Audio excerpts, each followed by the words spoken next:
Continue. Let's continue.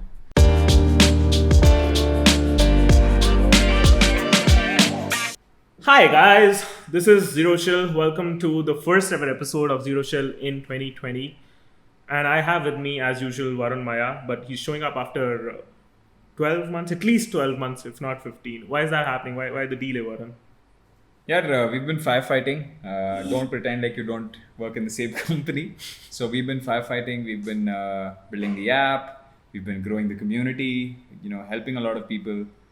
It's been a rough few months. And at the end of the day, one thing we realized about Zero Chill is that the market for people who want to consume really smart content is small.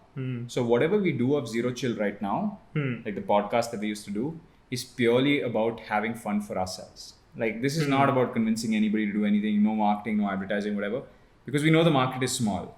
So it's about just being ourselves, being smart, talking about things that we know, that we understand, things that we don't understand, and trying to give opinions about it.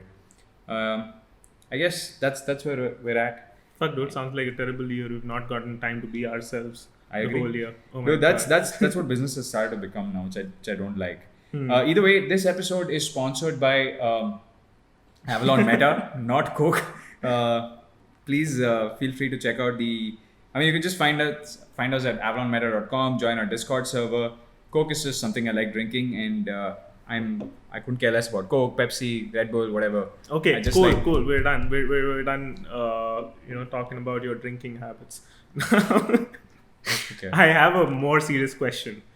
Why did you wake me up from my evening nap and bring me here? Where have you brought me? School. Is this where you grew up? Well, not this exact school, but I love my school, man. Like it was one of the best times of my life because I don't remember studying at all. No, but whose school is this? Some school I flicked from Unreal Engine's marketplace. Oh, okay. I thought you brought me to yours. No. Okay, cool. So my school had really nice brick walls. Like, it was built in the colonial era. So it was like beautiful feel. And I remember the football field was huge.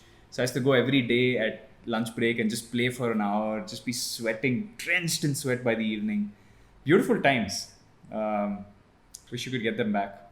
अच्छा चलो episode शुरू करते हैं ये since you I would have normally directed this question towards college or surrounded it with college, but since we're talking about school, since in the later years of school, when you've kind of done your 9th or 10th or 11th and 12th, you are a free radical. You think about where should I go, and there is a very popular thought that occurs every that's very prevalent. It has different variations that it occurs in. It's about being yourself. So Abhinav, what do you want to become when you grow up? I want to find my calling and I'm going to be myself. And this is a narrative a lot of people are consuming. What does it mean at its core? What does following your passion, being yourself, finding your calling mean, and how does it tie to the career? What is this whole thing? So I've told you this before, right? And I've told you that it's a facade. The word facade means, and let's just say it's not real, right? It's an illusion. Because everything you do is environmentally driven. Okay. Let's take the example of language. Do you think in English or Hindi? I know both of them are primary languages. Which one do you think in? I think in either languages, but I think from my very early years, when I only knew my mother tongue, that is Hindi, I would think in Hindi. Yeah. Got it. So would you just tomorrow start thinking in Swahili or in Gujarati or Kannada or something? Unlikely, but what are you getting at? What I'm getting at is every thought that you've ever had in your life is actually driven by your environment, because somebody taught you English, or you, after a while, somebody put a book in front of you and said, learn from this. Right? You made presentations in English. You spoke to another person in English. Correct. You're probably bad at it. I remember when you joined Avalon, this is just a weird incident. You, instead of using the word hair, you used to say hair. This was many years ago. Do you remember this? Okay, go ahead. It's okay. Almost everybody, even one of my investors actually says the same thing. They don't know they're making a mistake because that's how they've been taught. Right? So your environment... It was a bad dialect. It was a different dialect. Yes. A dialect that you weren't familiar with, but go ahead. Okay. The point is, that your environment actually teaches you English or Hindi or whatever it is. Huh. Similarly, it's your environment that teaches you what you want to become.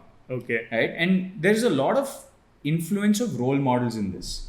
Right? So when I used to be young and when I used to watch football when I was in the 8th or 9th grade or something, all the way back when Chelsea had people like Michael Ballack. I don't watch football anymore. The point is, it was so cool. There was commentary around it. There was like, Michael Ballack is doing this. He's almost scored and he scored. I used to think, when I was going to sleep, I'd be like, Varun Maya playing football for India, passing the ball to another person, that person passing the ball back to me, me scoring, being on the newspaper, etc. So it was cool. Like I felt cool being that. So I wanted to be a footballer. Yeah, that's how you start imitating stuff, right? Imitation is the best form of flattery. I remember a lot of people imitating the Undertaker entry. So yeah, that's where it stems and WWE, that's why WWE had to put a thing saying, don't try this at home. Right. Even after telling you don't try this at home, you're still trying it. Yeah, choke Why? slam. Because you would never think about choke slamming your brother if you had not watched WWE. So 100%. your environment is influencing you. And today with social media, with documentaries like Social Dilemma, we've understood it. But bro, even the television set, even your parents, relatives, all of them also are old school media, right? They're not social media, but they're old school media. And they're the ones that actually drive a lot of what you want to become. Even though they ask you, have you thought about what you want to do? They're the ones that drive it. They're like, I have an interjection here. If you're telling me, passion is environmentally curated or imposed or absorbed. So why are the passions that have been imposed by parents on the students different from the passions that the student cultivates within themselves? Because different role models. Like I said, it's all about role models and what feels cool. There's something that feels cool in the parents' mind because they're like, this Rahul Chacha, did this Kaka did this. I want you to be like him. So their role models are very immediate, right? They didn't have access to the kind of media we have access to. Okay, so the kids' exposure is much beyond the parents. Take my example, right? Nobody knew why I wanted to be a tech entrepreneur. Like, especially when I was growing up, when I was 11, 12 years old, people were like, why are you doing this? That time my mom didn't even know whether computers will be important in the future of the world. She's like, I don't think you should take computers. I think you should take some other form of engineering. And then you don't understand that my exposure was purely the internet. My parents' exposure was their friends and whatever. My exposure was purely the internet. And the only people producing content on the internet when I was 11, 12, whatever, were Americans. And it's mostly tech entrepreneurs there. They were the early adopters of the internet. So I remember reading the early essays of people like Paul Graham, seeing the early entrepreneurs grow there, and saying, wow, I want to be like them. So they were my role models. And because they were my role models, and obviously all the media on the internet was also directed at them because there was nobody else to cover. I was like, I want to be like that. So that's why there was a disconnect between what I wanted to do and what my parents wanted me to do. There's a big friction. Okay, then what does follow your passion mean? So let's draw a graph. Okay. Right? Let's say there are two boundaries of what you can do in life. Okay. When you're 7 or 10 years old, your parents have some boundaries. Like either you can be a cricketer or not cricketer. Either you can be an engineer or somebody, some trader or something else. Right? This is the boundary. And then over time, when you get to the end of your school years to college years, this boundary starts increasing because you have to make a decision, right? You have to make a science versus commerce, and then it gets even worse with even in science, should I take mechanical engineering or civil engineering? It gets broader, right? And then over your years of experience, it starts getting smaller, starts getting further narrow, right? Okay, yeah. Because you're like, okay, now I know what to want. So this is exposure driven, barely any exposure. There it's experience driven. Yeah, experience. And experience as in football seems awesome. It's really cool, but I suck as a footballer. And you say, I eliminate that. Keep going on to the next thing. How does that process of elimination work, Abhinav? You know what? I'm trying to correlate what you said with a principle that a lot of Japanese people use, the principle of ikigai. You've seen that Venn diagram. What the world wants is also necessary. What you're good at is also necessary. The world can want footballers. You can want to be a footballer, but if you're not good at it, I'm sorry, you're just gonna end up with a heartache. So I think that's one way to figure things out. If you don't fit in any of this is a selection criteria. I think that's the inverse of elimination. So I think that's how it works. Yeah, I think it's the same, and I keep saying this on Instagram, right? It's like going to a Bata showroom. You want to buy shoes. You're not going to go to a random shoe and be like, this one. Fair. Mujhe ye khareedna hai. Right. You're not going to say that, right? Instead, you're going to try one shoe. You're gonna be like, is this the right size? Be like, can I try this color? Right. You irritate the guy who's helping you with the shoes. That's why I think mentor is also very important, right? Because the mentor is the guy that helps you try the different shoes. That says, no, that shoe is really bad. It's definitely not going to fit you. Maybe it might, but usually the mentor is right. The guy at Bata, because he's done this for a living, is usually right. So he's trying different shoes and then he's saying, okay, this is the right one. So then you try that shoe and you go back home and you say, damn, after 1 year, you say, this is not the right shoe. Then you try another one. And today we're in a world where you need both a sports shoe as well as a formal shoe, right? So you need to be multi-dimensional. You need to be a Swiss Army knife. You need to have multiple skills. You need to have, one skill for one vocational skill, one soft skill, etc., etc.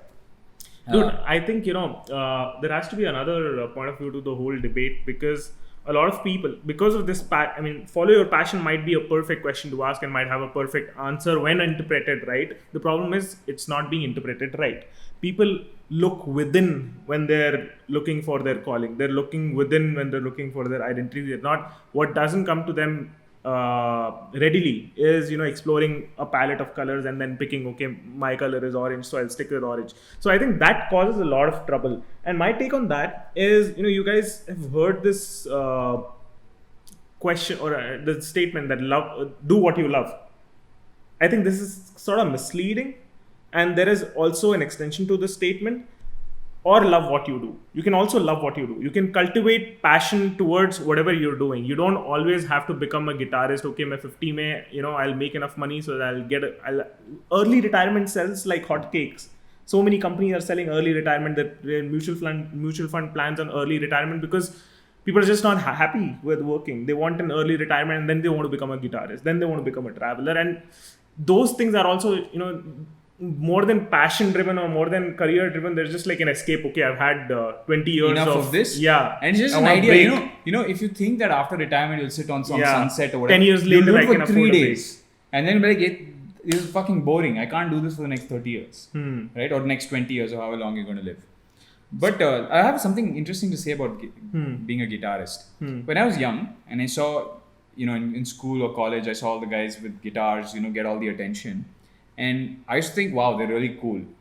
But now that I'm, 27, the guitarists are still playing guitar, doing nothing else. They're not cool anymore. They're doing nothing else, right? Yeah. Because their economic output is not. Was it any better back then? Because I can relate to the years that you were talking about. Was it any better, or it was just cool in that age group? In that age group. Anyway, that's enough about guitarists. Let's get to the end of this. What is tactical advice? Now we've spoken of the concept.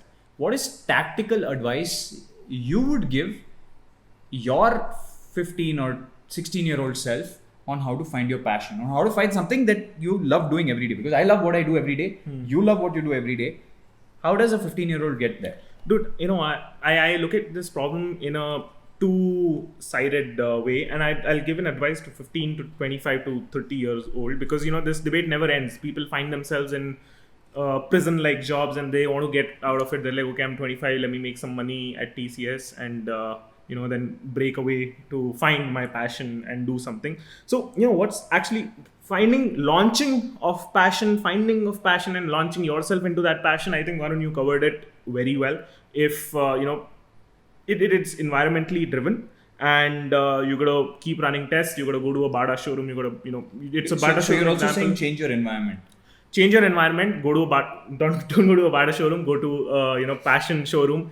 Try different skills. Try different environments. See what works. Dude, that's a really nice pitch. Passion showroom. That's that's our Discord server, by the way.